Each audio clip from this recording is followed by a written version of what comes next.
السلام عليكم. أنا إلهام. أنا بغيت نحكي لكم على ماما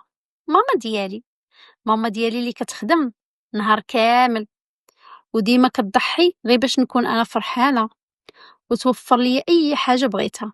عمرها ما حرماتني من شي حاجة تمنيتها، ولكن واحد النهار كان عيد ميلادها وقررت أنا نفرحها، ولكن ما عنديش الفلوس. شنو درت؟